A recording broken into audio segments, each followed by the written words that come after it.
Fala galera, mais um episódio chegando para vocês aí do Roda Vet. Queria agradecer a todos vocês por toda quarta-feira estarem aqui com a gente, ajudando a gente a levar informação de qualidade da medicina veterinária, desmistificar muita coisa, esclarecer grandes coisas também e para falar dessa profissão tão linda que cuida principalmente da saúde de você que está assistindo aí, beleza? Galera, hoje nós vamos falar com a doutora Gláucia Morato, tá? Fera demais na ortopedia e na neurologia aí de pets, né, da veterinária. Ela que tem mestrado e é doutora, tem doutorado e vai vir falar hoje pra gente aí sobre a ortopedia em pequenos animais, em cães e gatos aí. Doutora, se apresente e fala um pouco sobre você, sobre por que você escolheu a medicina veterinária e a ortopedia também. Prazer estar aqui, obrigada pelo convite.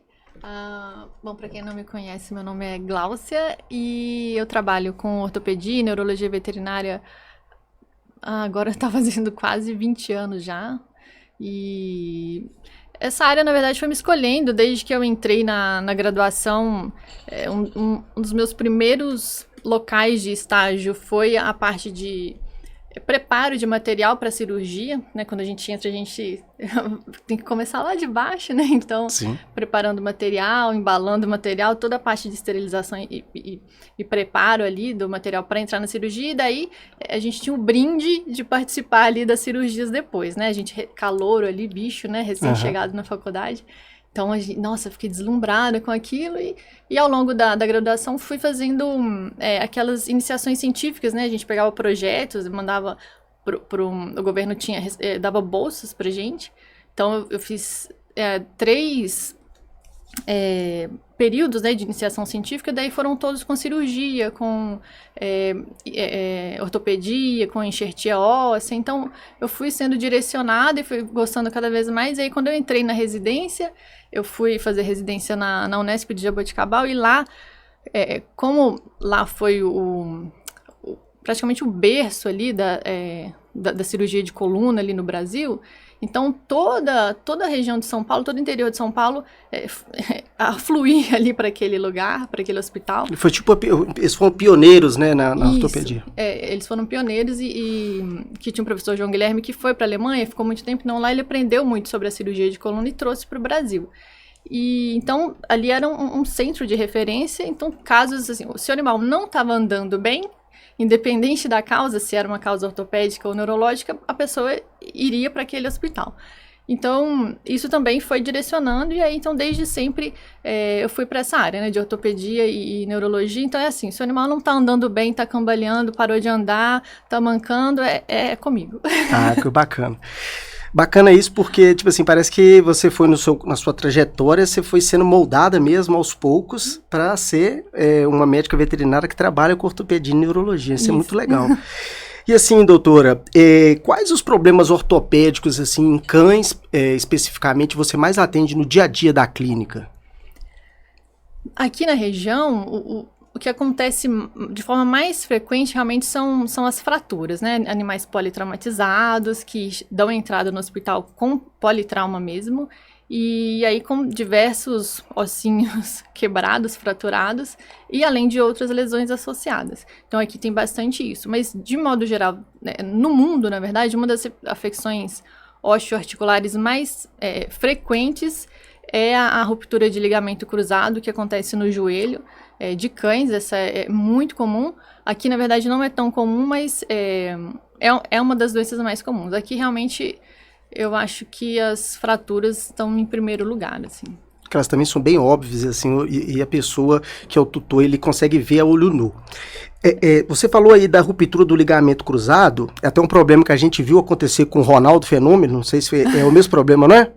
Eu acho que sim. Sim, e assim, existem alguns problemas osteoarticulares que não fica na cara como uma fratura, mas que o tutor, ele precisa ficar atento, ou seja, o animal mancando, o animal andando de lado, o que o tutor pode observar para ele ter que levar no médico veterinário antes que aquilo dê um problema maior, assim, doutora?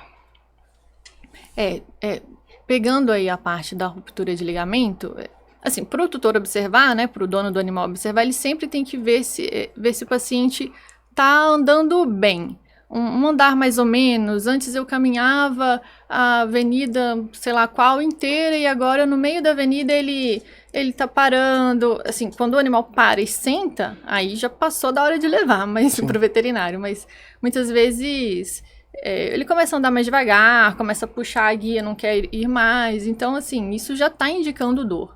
Outro ponto importantíssimo que o dono tem que observar é assim, o que fala pra gente que o animal está com dor não é ele não fica vocalizando, né? O gato e o cachorro, au, au, au, miau, miau, miau, que dor está, né? Isso não acontece. Algo muito interessante que o dono pode observar é a musculatura dele. Atrofia muscular, pra gente, é sinônimo, é o animal falando pra gente. Significa que ele não está colocando o peso que ele deveria naquele membro. E está sobrecarregando o outro. Está sobrecarregando o outro e está em processo de sofrimento. Ele não fica sofrendo, pensando na vida, ai, como eu estou sofrendo, como está dolorido. Ele simplesmente sente aquela dor e fica com um estresse, fica ali sempre sobre o estresse. Então, observar um animal, um cão, principalmente um cão de grande porte, ele não tem que ter os membros pélvicos, os membros de trás atrofiadinhos, aquele bumbum baixo. Ele tem que ter, é só a gente olhar para um cavalo, né? Um cavalo tem aquela garupa, né? Sim. Então o animal tem que ter o glúteo desenvolvido, a coxa desenvolvida. Sim. Se a gente nota que é aquele animal grosso na parte da frente e fininho na parte de trás, ele não está colocando o peso adequado. Ele precisa de uma avaliação, a gente precisa entender por que ele não coloca o peso da forma adequada. Então esse é um fator que o dono pode observar, além de... Tem cachorro que fala mais, né? Então ele vai falar que tá doendo, ele vai gritar, e aí vai ficar quando mais fácil. Quando você encosta, ele fica... Já manca também, né? Já manca, então isso é bem visível. E aí, voltando para a ruptura do ligamento, é uma doença que causa dor no joelho, causa instabilidade no joelho, mas ela melhora se você der um anti-inflamatório, se você der uma dipironazinha, e aí o dono pode entender que, não, ele, sei lá, torceu o joelho, não sei o que a pessoa pode pensar, mas pensar que é algo... que não precisa ser tomada nenhuma medida. Mas isso é o que eu vejo, né? A gente estava até conversando antes, que é algo ruim para o paciente, porque a ruptura do ligamento, ela tem o tratamento única e exclusivamente cirúrgico. E se você deixar o paciente, né, por muito tempo, às vezes meses, com o ligamento rompido sem ter feito nenhuma intervenção, a artrose ali a doença articular degenerativa vai se desenvolver de uma forma muito acelerada, todo o joelho ali vai começar a ficar, de uma forma mais lúdica, né, ou de uma forma mais simples, tento explicar que se a gente não ajudar o joelho, o corpo vai dar um jeito de ajudar. Ele vai fazer com que as outras estruturas que eram para ser mais flexíveis e mais maleáveis, ele vai endurecer aquelas estruturas. Se o corpo não consegue colocar peso, ele vai botar o peso em outro lugar. Então, o corpo vai tentar se virar.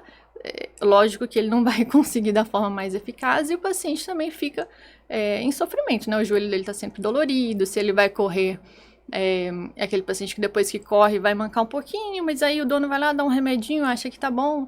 Então, é algo que precisa ser visto, né? Assim, eu vejo muitas pessoas que passam por muitos dias, ou às vezes eu atendo, faço o diagnóstico da ruptura do ligamento e a pessoa desaparece. E o diagnóstico é feito por? O diagnóstico da ruptura do ligamento, ele é clínico. Talvez para quem não saiba, o dentro do joelho, né? Dentro, falar para a câmera. Sim, isso, pode comunicar com o povo. É questão de olho você. Dentro do joelho nosso e dos animais, existem 2 ligamentos que contribuem para a estabilidade desse joelho e eles estão distribuídos dessa forma no joelho. Se a gente fizer uma ressonância magnética do joelho, a gente vai ver 2 ligamentos dessa forma. Um desses ligamentos, que é o ligamento cruzado cranial, existe uma doença desse ligamento que os animais possuem, né? Alguns animais possuem, e que faz com que esse ligamento fique um pouco mais frágil. Eu costumo usar o exemplo de uma corda de sisal. Sim. Se você vai lá e compra uma corda nova, ela é toda novinha, não tem nenhum fiapinho solto, ela é mais forte, ela é mais resistente, ela é mais maleável também. Então, ela é uma corda nova, saudável, ok. Se ela fica ali, você faz uma gangorra com ela fica ali no sol, na chuva, balançando pra lá e pra cá, ela vai ficando mais ressecada, mais rígida, cada pequeno fiapinho daquele vai arrebentando e é uma corda que vai ficando mais frágil. Então, o animal que tem essa doença do ligamento, ele tem esse ligamento com essa predisposição a ter uma degeneração mais precoce. Então, ao longo da vida... É genético? Tem um fundo genético, sim, que faz com que ele tenha essa degeneração precoce, e aí fatores externos, né, vão acelerar um pouco esse processo. Então, se o paciente for obeso, se é um paciente que vai fazer muita atividade em piso liso, piso muito escorregadio... Escada. Isso, não é que isso vai ser a causa. Mas pode predispor. Isso vai predispor. Vai contribuir para acelerar um pouquinho a evolução. Sim. Mas, de qualquer forma, isso vai evoluir. É tipo o paciente, a pessoa que tem predisposição a ter câncer de pulmão, genético de ter câncer por família, e ela vai e fuma ainda, né? Ela tem maior predisposição a adquirir aquele problema. Isso. Então, então, em algum momento da vida, voltando ali, esse ligamento vai se degenerando, e em algum movimento comum ali do dia a dia, às vezes subiu um degrau da escada, que ele está cansado de subir todo santo dia, desceu um degrau que ele sobe todo santo dia, ou andou, foi sair para defecar, urinar, deu um grito, ficou sem apoiar o membro, aí significa que ele acabou de romper aquele ligamento, mas que já estava degenerando ali ao longo do tempo. E mesmo depois de rompido, ele consegue andar normalmente? Depois de rompido, geralmente, se o dono for um dono mais cuidadoso, vai se assustar muitas vezes, levar o animal ao veterinário e falar, olha, meu cachorro gritou e não está apoiando o membro, a gente vai conseguir fazer o diagnóstico ali. E aí o tratamento é cirúrgico, quanto mais cedo for feito, melhor. Aí você pega o ligamento e sutura ele no lugar correto dele. E aí tem milhões de técnicas para serem feitas. Muitas. Aí é um programa só para técnica de... Aí são 20 programas para falar de ligamento cruzado cranial. Acho que um dos temas mais comuns hoje em congressos de ortopedia é tratamentos para ruptura de ligamento e para luxação de patela. Então, vem uma avalanche de... Existe alguma raça que é mais predisposta a desenvolver esse tipo de lesão? Qual? Do ligamento cruzado? Sim. Ou não? Sim, tem raças que têm maior predisposição, raças maiores, na maioria das vezes. Pitbull, Rottweiler, Labrador, Golden... Pastor alemão? Pastor alemão também. Que também já tem predisposição a ter luxação de patela. Não, displasia coxofemoral, desculpa. Tem, e aí, não que a gente vá privá-los de ter uma vida plena, mas é entender que se por acaso isso acontecer, existe tratamento. E tem que reservar esse animal para ter um cotidiano ali, um dia a dia mais reservado ali para ele não... Isso pode voltar depois da cirurgia ou não? Depois da cirurgia, a técnica hoje que é campeã de não ter recidiva, se você conhece a técnica, né, daí a chance de voltar é menor. Sim. Aí voltar o quê? O que é voltar? Voltar é a instabilidade a ponto de o animal não conseguir botar carga naquele membro. Sim. Então, a técnica que consegue, que é mais eficaz para promover essa estabilidade, ela vai ser uma técnica de escolha lá para o animal X ou Y. Então, é nesse sentido. Mas a osteoartrose, ela vai progredir, mas de forma mais lenta, bem mais desacelerada. Uma vez que qualquer injúria articular, uma vez que a gente tem uma injúria articular, a nossa articulação ela é sagrada. Sim. Ela não pode ser invadida. Incólume. Uma vez que acontece qualquer coisa, uma fratura que envolve articulação, uma ruptura de ligamento, ela não vai ser uma articulação perfeita, 100% perfeita, igual a do paciente, do cachorro do vizinho. Desculpa, só te interromper, nessa é uma pergunta até meio técnica, só que eu tenho muito tempo que eu não trabalho com clínica. Nessa ruptura do ligamento, há extravasamento de líquido sinovial também? Ou não? Essa artrose é mais por... Extravasamento, não, mas quando o ligamento rompe, vai ter sangramento, vai ter mediadores inflamatórios ali. Então, existe uma inflamação grande. Muitas vezes o dono pode olhar o joelho inchado mesmo. Entendi. Aí o líquido sinovial mesmo, que está ali para lubrificar a articulação, ele não vai ter, vamos supor, a viscosidade ideal, e isso pode acontecer de levar a artrose, no caso, nesse caso específico. Sim, ali já desencadeia um processo de osteoartrose, uma inflamação muito grande. O corpo entende que existe uma injúria articular ali. E quando o corpo entende isso, vai cicatrizando. Ele começa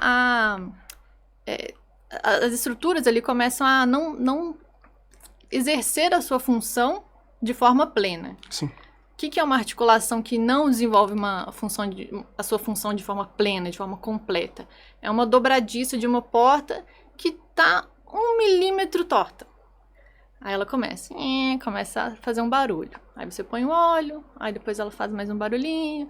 Mas ela não é igual a uma articulação nova. Sim. Então, não amedrontando, não é isso que eu quero dizer, mas é que você perguntou se isso volta, né? Então, a doença articular, ela tende a progredir, mas de forma bem mais lenta, assim, quase, assim, muito lenta se você fizer o procedimento cirúrgico, e se você não fizer, ela vai desenvolver bem mais rápido. O animal provavelmente vai ficar com aquele joelho com bastante dor, não vai conseguir utilizar, e é um paciente que se chega ali aos seus 8, 9 anos já com esse problema, e aí depois ele desenvolve um outro problema de coluna, você já tem meio que menos um membro para sustentar aquele paciente. Entendi. Então é ruim, é algo que eu noto muito também, as pessoas deixando...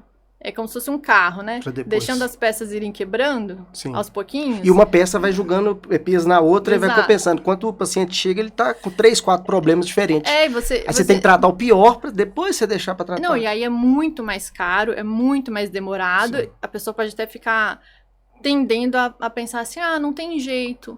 Não é que exatamente não tem jeito, é que acumulou muito problema. E Gláucia, doutora, nessa questão das fraturas, igual você falou que tipo, 90% dos problemas é cirúrgico. Uhum. E a gente vê isso na clínica de pequenos, assim, que muitos tutores, agora a gente fala responsável pelo animal, agora é responsável, né? ele parece que ele pensa que funciona igual com a gente que é ser humano. Então, muitas vezes uma fratura que a gente tem no braço, a gente pode colocar uma tala ou então colocar gesso no braço para resolver.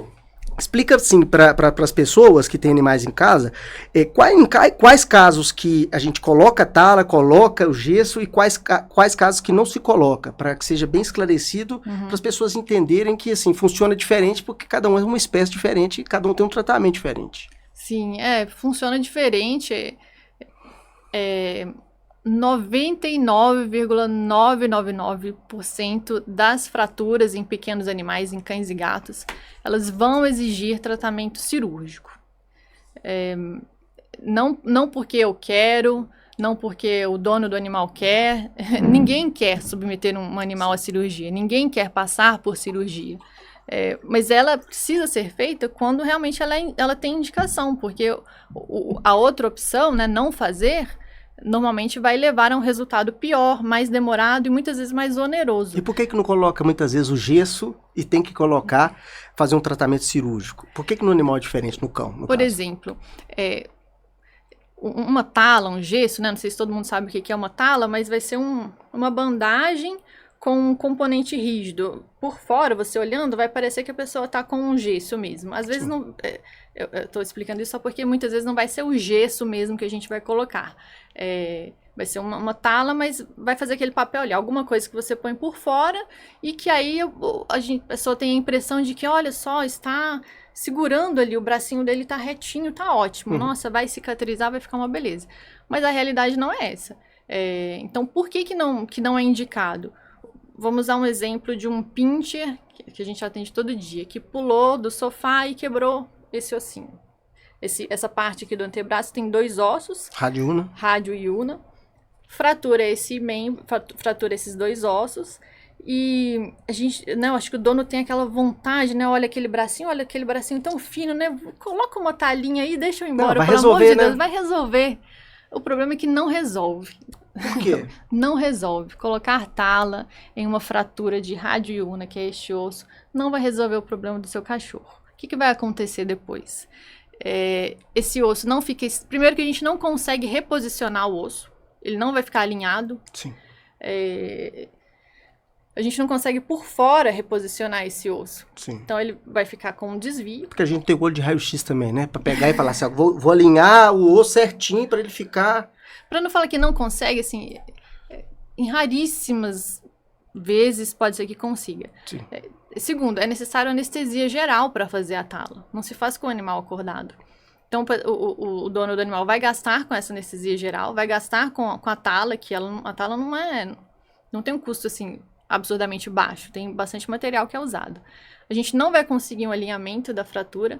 ela vai ficar instável, e fraturas instáveis, elas não vão consolidar. Então, o que pode acontecer, o que na maioria das vezes vai acontecer, é que esse paciente vai ficar aí, sei lá, 10, 15 dias com aquela tala, geralmente pode formar muitas feridas na pele, isso muda toda a microbiota da pele, a gente tem micro-organismos que moram na gente, né? E aí quando você coloca aquele ambiente de tala, abafado, sem luz, com menos quantidade de oxigênio, isso muda aquela microbiota ali do bacana, local. Eu não sabia. E aí primeiro predispõe a feridas pela própria fricção, né? Da tala ali. Imagina você ficar com uma meia, uma bota com uma meia ali abafada, sem 15 dias com aquilo, mexendo o pé. Então, aquilo por si só já causa alguma lesão.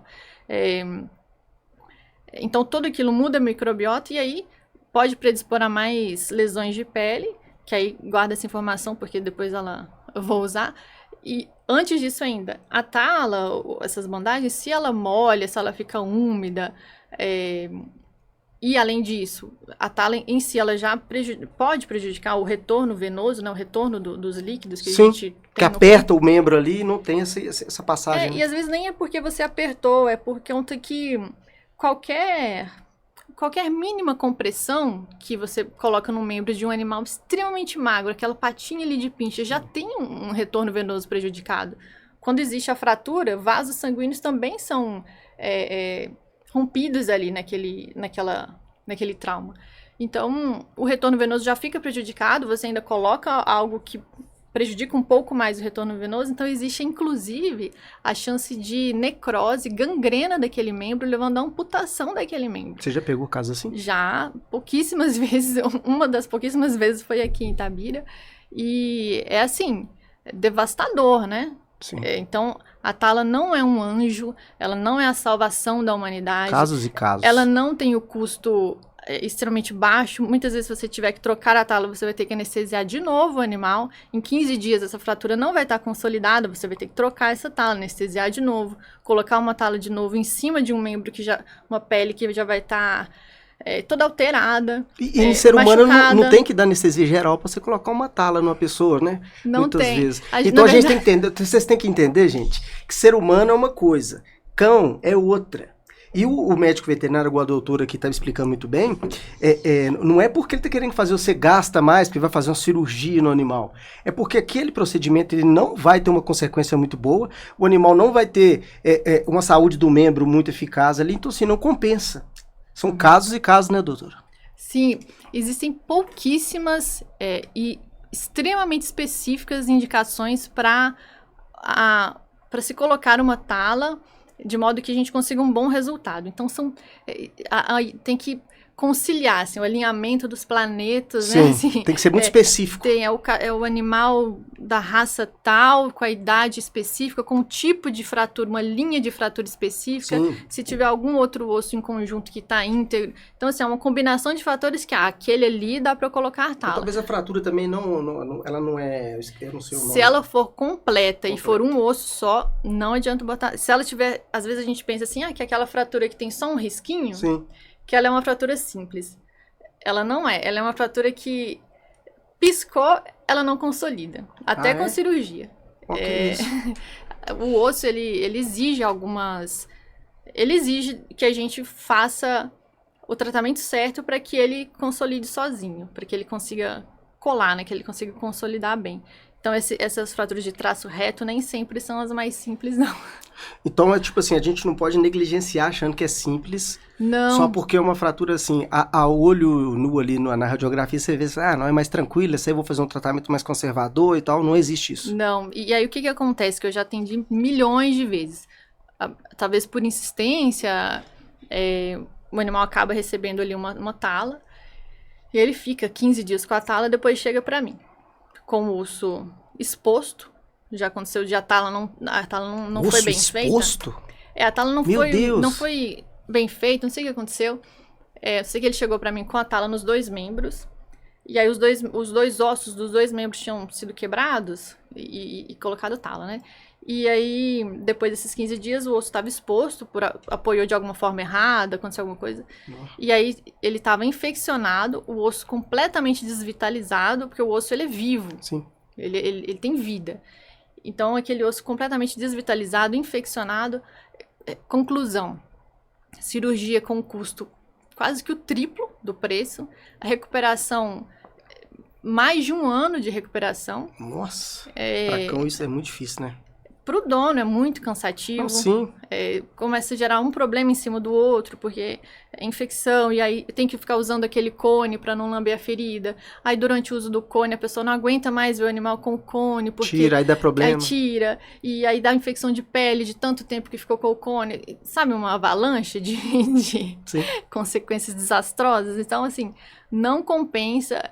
De novo, a gente não faz cirurgia porque a gente quer. Ninguém quer fazer cirurgia.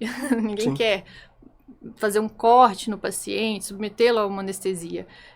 Mas se faz porque mundialmente se percebeu que esse é o melhor caminho. Exato. O melhor caminho é não ficar doente.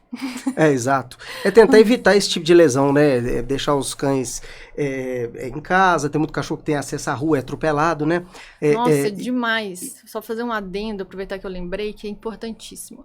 Acho que a maior casuística que a gente tem de atropelamento é do próprio dono atropelando o animal quando vai entrar na garagem. Ah, é? Nossa, mas ele sempre saiu. Eles sempre saem. Até que um dia eles não saem. Meu pai atropelou. Uma vez a gente tava pra praia, meu pai não foi. Na praia não, a gente tava na casa de um tio meu.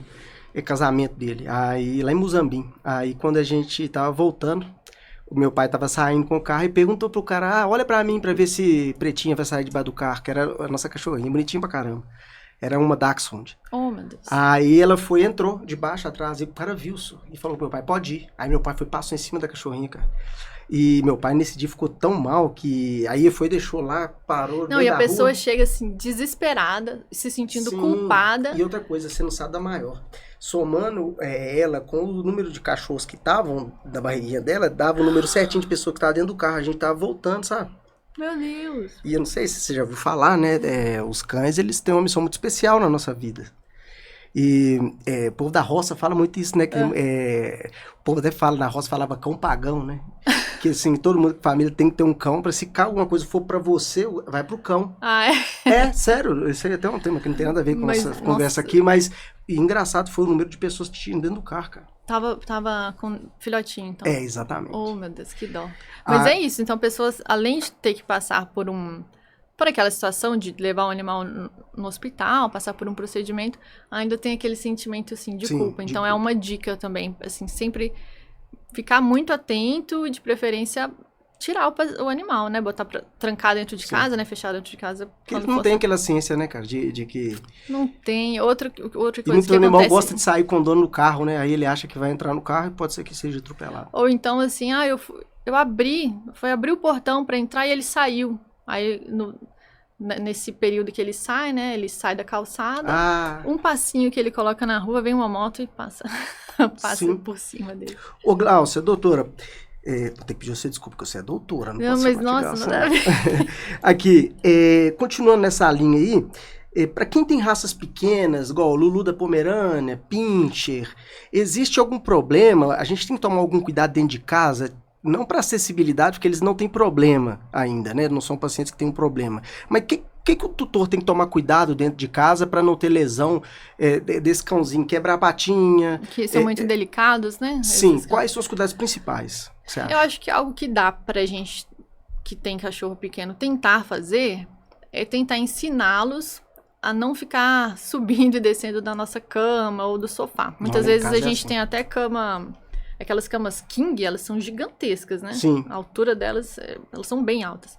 E o Pinscher, o Lulu, eles não estão nem aí, eles vão pular. E vão pular e cair com os dois bracinhos ali.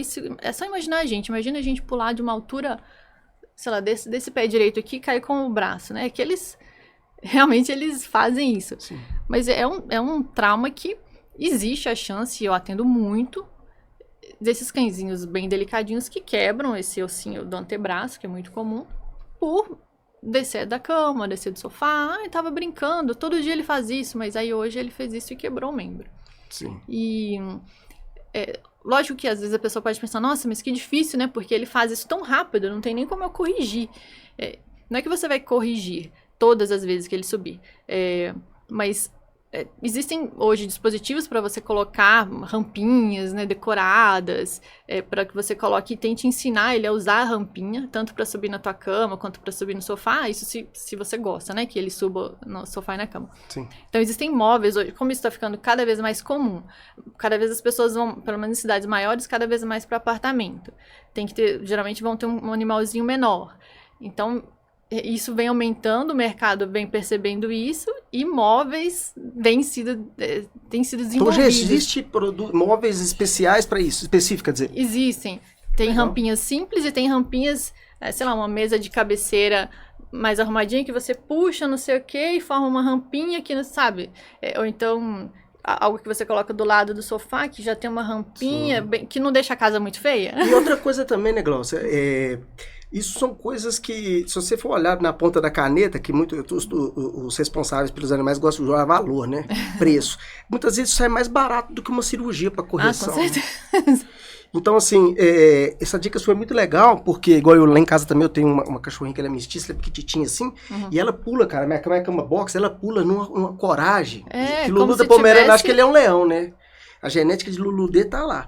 Pula mesmo, mas pula com a vontade, cara. Eu fico assim, um dia essa cachorra vai dar um problema. E eu tava até vendo o seu Instagram. Segue a doutora lá, viu, gente? O Instagram dela é muito bom. Ela posta o dia a dia dela na medicina veterinária, casos complicados, coisas do dia a dia também. E eu vi lá que exatamente o que você acabou de falar aí, dessas rampinhas, né, pra gente colocar. E também uma coisa interessante que eu vi lá no seu perfil, é que na escada, você falou que tem algumas escadas, tipo na metade da escada, você coloca meio que uma rampinha na metade da escada. Tem uma, como se fosse um negativo de escada. Isso aí. Aí você coloca, se a escada é dessa largura, por exemplo, você coloca numa parte dela e tipo encaixa aquele negativo de escada e aquela parte vira uma rampa com uma adesão melhor.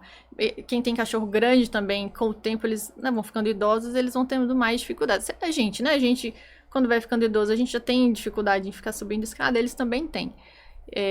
Então são esses artifícios que a gente pode utilizar, e aí tem gente que pode pensar, nossa, mas precisa disso tudo? Não é que precisa, é que a gente gosta dos animais, a gente quer que eles vivam muito, a gente quer que eles fiquem com a gente. Então, se você quiser fazer algo para que ele fique bem e evitar acidentes, evitar que você tenha que ir no hospital, que você tenha que ir no médico veterinário para algum problema grave... Ninguém é obrigado a ter um animal também, né? E eu acho assim, o que mais eu percebo, doutora, é que as pessoas, elas querem ter os animais, mas elas não pesquisam sobre a raça, elas não pesquisam o tanto que aquele animal vai crescer, as predisposições genéticas de problemas genéticos que podem ter. Então, assim, quanto é piquititinho, bonitinho, é tudo lindo, né? Mas a gente que é da área, a gente sabe que as coisas não são bem assim, né? E existem algumas raças, doutora, que tem maior predisposição a ter problemas de coluna mesmo, assim, igual, vamos supor, o Dachshund, que é um salsichinha, que tem a coluna mais longilínea. Ele tem uma predisposição a maior a ter esse tipo de problema? Ou isso não? Qualquer cão, ele tem problema de coluna. Eu tô falando mais problema de coluna mesmo. Hoje, a raça campeã do mundo em lesões de coluna é o Bulldog francês. Ah, é? Bulldog francês tá no top 1. E aí vem atrás dele aí. Assim, ele tá top 1, assim, lá em cima. Os outros vêm atrás dele bem... Quais os cuidados que a gente tem que ter pra gente não predispor esse animal a desenvolver essa doença na coluna, assim? Que são várias doenças, né? São várias, são inúmeras. No caso do Bulldog, não tem muito o que você fazer. Sim. Só não ter um Bulldog. Mas, realmente, o Bulldog, ele tem uma chance muito alta de desenvolver problemas, diversos problemas. O inglês e o francês, ou... O francês tá mais no top 1 aí. Mas aí, o que dá pra gente fazer é, primeiro, não deixar eles ficarem obesos. Sempre manter o shape. Sim. Manter um score corporal bom ali, daí a gente, né, não sei se você já trouxe alguém para falar de Paulo nutrição. Lanza falou sobre score corporal, sobre manter ali de uma forma esbelta. E outra coisa que a gente pode em casa, né, evitar brincar com eles em piso liso. Aí o que é piso liso? Na verdade, piso liso são todos os nossos. Sim. Cerâmico, porcelanato, laminado, tábua corrida. Que aí eles vão te chiando eles escorregam e isso prejudica muito a articulação deles. Isso é só a gente imaginar a gente. O que a gente tem que imaginar é a gente descalço no chão ensaboado. Sim. Então a gente tem que fazer muita força para se manter. E qualquer queda é séria, né, cara? Então é bom evitar brincar com eles nesses pisos. E se for possível, se o animal já tem alguma lesão, se for possível colocar emborrachados assim, no chão é interessante. Existe algo que é aplicado até em empresas, uma película, um produto, na verdade, que bem empresas aplicam no chão e o chão fica muito aderente. Isso é feito até para idoso, empresa que tem que ter meta de acidente zero. Sim. Se a gente escorregar e torcer o pé, quebra a meta da empresa. Sim, eu sei. De Tantos segurança dias do sem trabalho. acidente. Então. E aí tem um produto, tem empresas que passam um produto super interessante. O chão fica assim, é incrível assim, o chão fica normal, um porcelanato, você olha pra ele tá igual, mas ele não escorrega mais. O Dachshund tem esse problema de coluna também? Tem, ele por tem ele ser mais esticadinho e tal? Não é exatamente por ele ser mais esticadinho, um pouco, mas é na verdade porque eles têm uma predisposição genética a ter uma degeneração do disco intervertebral precoce. Tanto ele quanto o Lhasa Apso, o Bulldog, Maltês, Shih Tzu, ou não? Shih Tzu, deixa eu lembrar de algum que eu tô esquecendo, Pequinês. Eles têm, entre cada vértebra da coluna, nossa e deles, existe uma estrutura que se chama disco intervertebral. É um disco que está entre as vértebras e ele tem, esse disco ele tem uma camada mais fibrosa por fora e um núcleo um pouquinho mais gelatinoso. Então esses cães têm uma tendência a ter uma degeneração dessa estrutura mais precoce. E aí, o que é degeneração, né? É a célula não ter mais, de novo, né? Não ter mais a sua função plena, né? Sim. Aquela estrutura não é mais uma estrutura nova. Funcional. É funcional, exatamente. É o que ocorre na cirrose, né? O hepatócito, ele é substituído por fibroblastos ali para fazer a cicatrização. E o hepatócito ele tem a função de produzir as substâncias e atividade dele do fígado, né? Acontece a mesma coisa aí, no caso? É tipo isso? Nesse caso, o disco intervertebral, ele não tem uma produção, né, uma produção em si, mas a própria estrutura física dele vai ficar alterada e aí mecanicamente ele vai ficar mais susceptível a se romper, a se deslocar um pouco, aquela estrutura que antes era firme e com um determinado formato, aquilo não vai ser preservado mais, né? Então, mediante alguma força, algum trauma, impacto, algum né? algum movimento que ele já fez muitas vezes na vida, aquela estrutura vai se romper ou ficar abaulada porque ela já está degenerada. Isso não acontece com um normal, né? Um cão a gente jovem, a gente pode fazer o que quiser, a gente não acontece nada, né? Tudo na gente é novo, todas as peças são novas. Sim. Mas aí nesses cães que têm uma degeneração precoce, ou seja, eles não são velhos a ponto de ter essa degeneração, mas nessas raças isso acontece. E aí isso pode gerar ali um problema, uma paraplegia aguda, por exemplo, que vai assustar muito o dono do animal. Paraplegia aguda, gente, ele vai perder o movimento, né, do quarto traseiro? Pode ser da parte de trás, pode ser dos 4 membros. Dos 4 membros também? Uhum. Aí, no caso, é uma tetraplegia ali. Uhum. E isso vai acontecer de uma vez, no caso, né? Pode acontecer de forma súbita, assim. Tá bom na parte da manhã, na parte da tarde já não anda. Isso aí é um sinal, né? É um sinal de que tem que ir pro veterinário urgente e esses paraplegia aguda, passando um pouco pro tema de neurologia, é o que a gente chama de emergência neurológica. É um paciente que precisa ser atendido com urgência. Por quê? Porque a gente fala que tempo é neurônio. Então, se tiver acontecendo ali uma compressão medular, tá acontecendo morte neuronal. E a gente não consegue quantificar, né? Não fica uma luzinha ali acendendo, falando, olha, 10, 9, 8. Então, a gente tem que agir o quanto antes para fazer com que esses neurônios saiam do sofrimento e para que, portanto, a gente tenha a chance de que eles voltem a ter a funcionalidade. Qual que é a funcionalidade deles? Simplesmente fazer a gente andar, né? Sim, e transmitir impulso nervoso. Transmitir o impulso da marcha, da locomoção. Ô, então, gente, é emergência neurológica. Ô, doutora, não, tá sendo ótimo. Inclusive, eu Muito até assunto. esqueci de falar do nosso patrocinador, gente. O Mateusão tá ali atrás, assim, fala do patrocinador aí, meu filho, pelo amor de Deus. Gente, a Atualis está aqui com a gente, Instituto, que é especialista em concursos públicos e cursos para medicina veterinária, tá bom? Entre no link da bio e entra lá que vocês vão ter 10% de desconto em todos os cursos, tá? Concurso desse FESEX ano que vem, você já tem que se preparando, pelo amor de Deus, você não vai estudar no que saiu o edital, meu amigo, senão você não vai conseguir passar, não. EPAMIG, outros concursos aí, nacionais e do estado de Minas Gerais. Ô, doutora, você falou aí dos neurônios, eu achei bacana pra caramba isso aí, né? É o tema de hoje, não? Mas essa compressão, essa morte neuronal aí dos neurônios, ela é como se fosse tipo a lesão que a gente tem no cérebro por falta de oxigênio. Quanto mais tempo essa compressão ficar ali, vai ter a morte daquele neurônio e ele não vai conseguir ter a mesma função que ele tinha antes? É tipo isso? Pode ser. Às vezes eu tento dar um exemplo mais visível, que é como se fosse imagina que, sei lá, cai alguma coisa na sua mão e sua mão fica presa ali num escombro, por exemplo, né? Quanto mais tempo, pior. Entendi. Exato. Então, você tem que lidar com... Se você imediatamente tirar... Imagina que... tragédia, né? Tá. Desabou alguma coisa e sua mão ficou presa ali Sim. entre 2 pedaços de concreto. Uhum. Se você tirar imediatamente aquele pedaço de concreto, no mínimo você tem que lidar com a lesão que o trauma dele fez.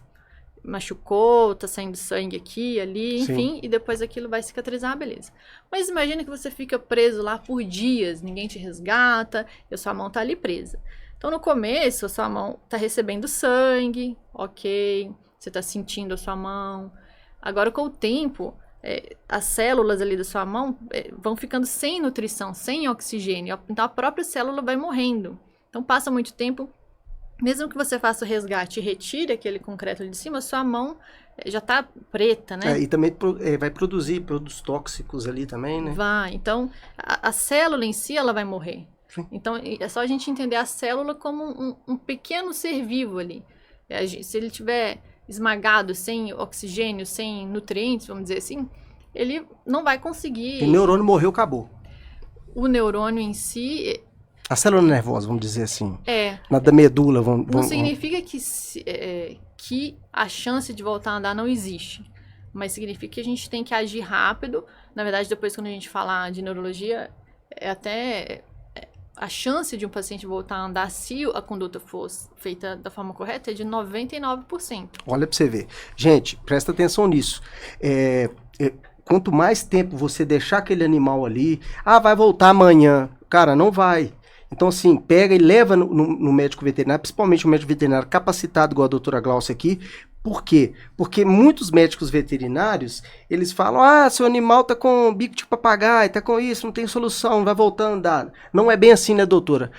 Hoje a medicina veterinária já está muito bem avançada e, assim, a maioria das coisas que antigamente não tinha solução, hoje já tem, né? Eu te acompanho lá, inclusive, você faz cirurgia em animais de 1 quilo, 2 quilos, que o parafuso é desse tamanhozinho, assim.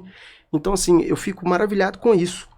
Ô, doutora, em relação aos gatos aí, quais os tipos, assim, de lesões e de fraturas, de problemas osteoarticulares e musculares que você mais pega no dia a dia? E qual que é a dica que você dá para os tutores, para os responsáveis de gatos, para eles evitarem esses acidentes, assim? Porque gato é uma espécie bem particular, né?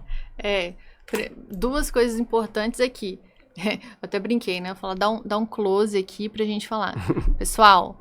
Gato não se cura sozinho, o gato precisa ser levado ao médico veterinário, eles precisam da nossa ajuda e eles não vão demonstrar que estão com alguma lesão. Então, o que eu quero dizer com isso? Muitas e muitas vezes pode acontecer até... O que as pessoas pensam, né? Que o gato tem que sair, passear, tem que ser livre, etc. Olha, seria muito bom se a gente vivesse nesse mundo ideal, assim, né? Mas essa não é a realidade. Os gatos, quando ele tem acesso à rua... Primeiro que eles desequilibram o ecossistema ali do local, eles caçam... São caçadores vorazes. Teoricamente, se você conversar com um biólogo, eles vão te explicar que não é legal deixar um gato... Não, inclusive, até te interromper, você desculpa, eu tava vendo um trabalho falando de soltura de gatos na área do cerrado, eles estão desequilibrando o ecossistema do cerrado brasileiro, ele é cara. um caçador muito eficaz, né? Eu fiquei de cara com Ele é essa- muito bom. Sim, ele é bom no que faz, exato. Então tem esse ponto, né? Mas vamos supor que a pessoa não tá nem aí para isso. Se você olhar para o seu gato, existem várias doenças que ele pode pegar, e o que acontece muito são os traumas. Ele sai, se envolve em alguma briga, em acidente, e chega com a lesão. A pessoa sempre vai dizer assim, olha, eu não sei, de manhã ele estava bem, ele saiu e voltou assim. Então, aí voltou assim com o quê? A gente tem que pensar o que pode ter acontecido. Na maioria das vezes é um atropelamento, que muitas vezes a pessoa entende, não, alguém fez maldade com ele, deu uma paulada nele. Eu não sei quem que é essa pessoa que sai dando paulada em gato toda hora e acerta, viu? Porque a pessoa é boa de mira. Então, na maioria das vezes são atropelamentos. E aí acontece muito fraturas na boquinha, fratura na mandíbula. São muitos traumas na cabeça, né? Nessa região... São inúmeros, né? Mas o que a gente vê muito é a fratura da mandíbula. Muitas vezes a mandíbula, a gente tem uma disjunção, né? A gente tem duas mandíbulas, né? Então, uma acaba descolando da outra. E aí o animal chega com a boca aberta, babando, com sangue, ou não. Ou chega com a boca um pouquinho desalinhada. Talvez o dono nem percebe, ele vai perceber 2, 3 dias depois que o gato não tá comendo. E gato não pode ficar sem comer muito tempo, né? Não, gato não pode ficar sem comer, né, por muito tempo, começa a desenvolver lesões mais sérias, se comparando com cães. E aí é isso, assim, muitas vezes, quando eu disse que gatos não se curam sozinhos, muitas vezes as pessoas pensam que ele vai se recuperar. Como ele vive do lado de fora da casa, muitas vezes, tem muitos gatos que de fazenda fica do lado de fora da casa. Assim, ele é selvagem, né? Ele vai dar conta. E não é assim, né? Não, eu já atendi muitos casos, muitos não, né? Mas... Eu vi lá no seu Instagram o gato com fratura do metatarso, que é esse ossinho da mão aqui. É comum porque os gatos, igual você falou lá, o gato ele enfia a mão para quando ele vai cair, ou então... Pode acontecer. Às vezes ele vai numa janela, por exemplo, acaba se prendendo e fratura os ossinhos da mãozinha. Enfim, eles vão se meter em diversas aventuras e desenvolver também diversas lesões decorrentes dessas aventuras que precisam de tratamento, que ele não vai se curar sozinho. Fraturas visíveis em gatos, hoje, pelo menos aqui na região, eu tenho dificuldade de fazer com que os tutores operem, né? Aceitem que esse animal seja tratado. Que isso? Talvez por muitos entenderem que assim, não, ele não é meu. Ele apareceu lá em casa. Mas há quanto tempo? Tem 12 anos. Tem muito disso, né, cara? Nossa, mas tem 12 anos que ele tá lá na sua casa, ele é seu. Então, os tutores de gato, é mais difícil esse entendimento da necessidade da cirurgia do que de cães? Pelo menos na sua vivência clínica. Aqui na região parece que sim. Quando a pessoa, lógico, né, é um amante de gatos, espontaneamente vai lá, adota um gato, ou vai lá num gatil, compra um gato de raça, principalmente, ela vai ter uma outra mentalidade. Mas acontece muito do gato de rua começar a vir até sua casa, você dá uma comidinha, aí ele sai, volta, mas tá nessa de sai e volta há 10 anos, há 7 anos. E é um gato que você leva para vacinar, etc. Então... Você acha que a castração seria uma estratégia boa para evitar essas saídas e para controlar? Ou... Nossa, isso é polêmico, na verdade, né? você precisa ter lá, quem tem gato, né? Na verdade, precisa criar meios para que ele fique naquele ambiente. Então, tem diversas estratégias. Assim, quem vai... posso te indicar para explicar né, para o público sobre isso. Tem muitas estratégias para fazer isso. No muro existem... Então seria mais a estratégia de contenção do animal ali dentro para ele não ser... Para ele não sair. Para ele não fazer o mal para ele mesmo, né? Porque ele vai sair, ele vai querer brigar por fêmea, ele vai querer caçar de forma geral. Sim. E as pessoas têm essa... Apartamento...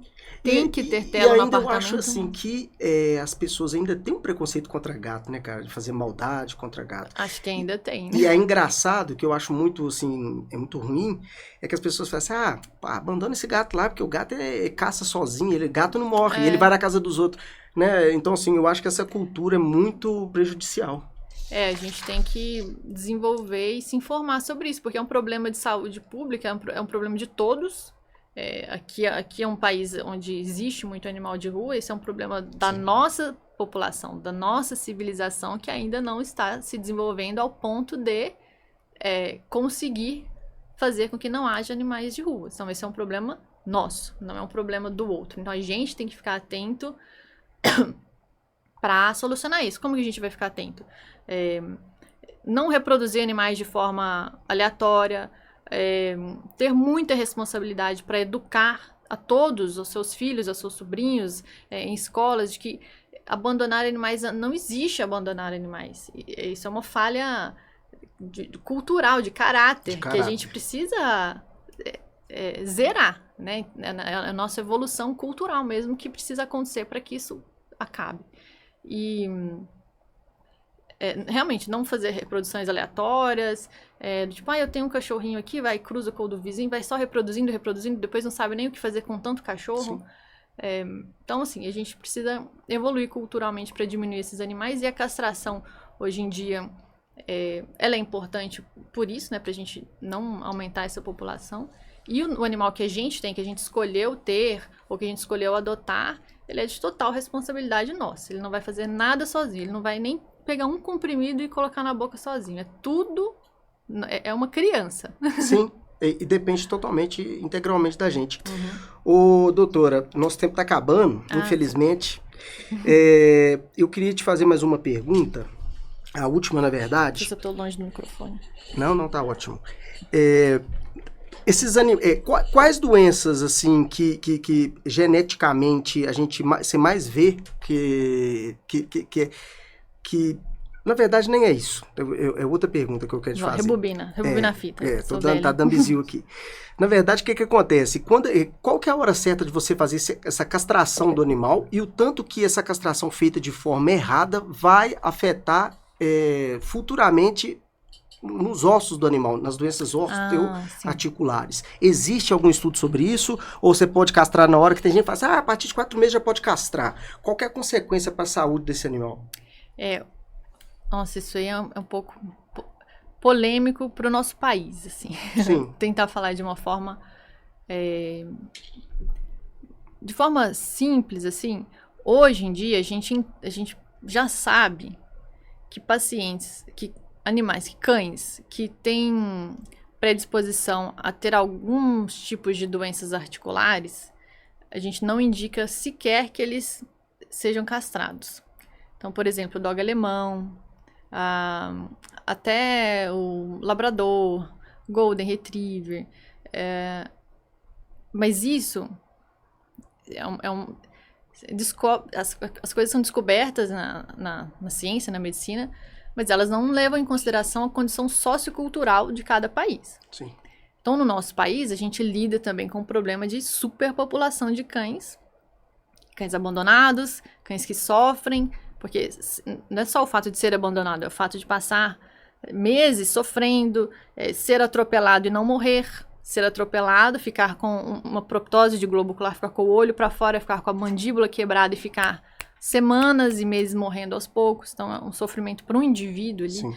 É mais uma questão socioeconômica ali. Mas, então, assim, vamos dizer o tutor ideal. Vamos pensar com no dinheiro tutor ideal, aquele tutor que tem uma total responsabilidade. Esses cães que têm essa predisposição a ter doenças osteoarticulares, a gente não tem indicado sequer a castração deles. E aí, óbvio que daí a pessoa precisa tomar cuidado para que ele não vá se reproduzir de forma aleatória, né? Não vou soltar um macho ali no meio da rua, senão ele vai cruzar com várias fêmeas. E isso, assim, sempre vai ficar... O paciente que vai fazer um check-up anual, a gente sempre vai ficar de olho em outras doenças que podem aparecer, mas assim, eu tava falando isso pensando na fêmea, né? Que a fêmea com a castração precoce antes do primeiro cio, existe uma redução drástica na incidência de câncer de mama, porém a gente tem um contraponto que daí aumenta a chance de doenças osteoarticulares. Então a gente não pode romantizar a castração, igual eu fico vendo também. Que a galera fala assim, não, eu sou a favor de castrar, então tem que castrar, é uma regra. Eu fico vendo isso sendo disseminado, eu não concordo. E assim, você trazendo essa informação, fica assim, até de sobreaviso, que vai castrar, espera o animal desenvolver totalmente, talvez, e ver o contexto que a pessoa vive. Se é um animal que tem acesso à rua, se é um animal... Agora, se você não tem acesso, o animal não tem acesso à rua e não vive com outros animais do mesmo sexo, vamos por machos, não tem tanto necessidade, né, doutor? Eu penso assim, que quando a gente vai ter um animal, é como a gente que deveria acontecer o mesmo que acontece quando a gente vai ter um filho. A gente não tem um filho e fica ali grávida, tem o filho e pronto. A primeira coisa que a gente faz é ir no médico. Se programar, entender. E aí? Nossa, agora eu tô grávida, eu quero entender o que eu tenho que fazer. Como é? Depois que eu tiver o bebê, eu tenho que voltar aqui, eu tenho que fazer vacina? Que dia que eu tenho que introduzir alimentação pastosa? Que dia que eu tenho que introduzir alimentação sólida? A gente faz milhões de perguntas para o pediatra quando a gente tem uma criança. Sim. E quando a gente decide, a gente não é obrigado, não chega... A polícia não chega lá na sua casa, olha aqui, ó, você vai ter que ter esse cachorro cabeça, aqui. Né, então a gente decide ter um animal. Muitas pessoas nunca foram no veterinário. E isso é necessário. Ela precisa entender se aquele paciente, se aquele cão, daquela raça, daquele tamanho, naquele bairro, naquele clima, naquele local, com X pessoas na sua casa, ou no seu apartamento, ou na sua fazenda, como vai ser o melhor manejo para ele? Não adianta ter receita de bolo, não existe, né? E acontece muito dessa ideia, né? De vamos adotar, a gente romantiza muito também isso. Aí você vai lá, adota um pastor alemão que o pai cruzou com a filha e já tinha problema de displasia coxofemoral e esse problema vai ser passado para frente, ou seja... se você quiser adotar esse cão para ajudá-lo, porque ele já existe, não, né? Sim, tudo bem, okay. Exato. Mas eu tô falando ficar reproduzindo ele depois. Isso, porque as pessoas, elas não pensam nesse caráter, assim, da consequência de deixar o animal cruzar ali. Isso. E acaba de, não, nós temos que adotar. Aí adota um animal... que, tipo assim, claro que você não vai deixar esse animal, não tô falando isso. Uhum. Mas a gente tem que ter mais essa responsabilidade, sabe, na reprodução dos animais. Sim. Porque esses problemas passam adiante, né? Sim, eu acho que a gente tem que ter uma responsabilidade na reprodução. Não é porque você tem um animal, que você ama ele. Exato. O pessoal fala, mas é porque eu quero tirar uma cria, que o pessoal fala. Exatamente. Né? Que eu quero ter a linhagem ali, que eu quero que ele seja o filho do meu cachorro querido. É muito bonito isso, eu também, na verdade, tenho, né, a gente tem essa vontade, queria ter um filhotinho e tal, porque eles são lindos, fofinhos, mas existe você precisa entender, a gente precisa entender que o único meio da gente diminuir algumas doenças é a gente fazendo seleção genética.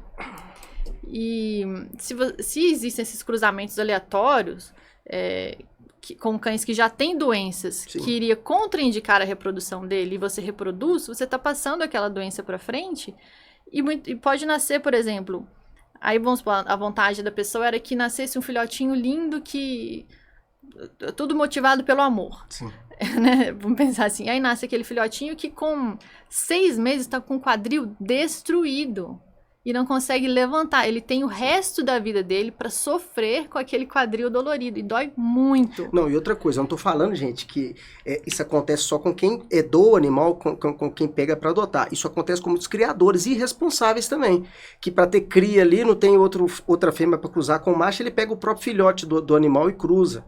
Então, não pode. Então assim, não tô querendo falar para não adotar. Eu tô falando para terem responsabilidade, igual a doutora falou.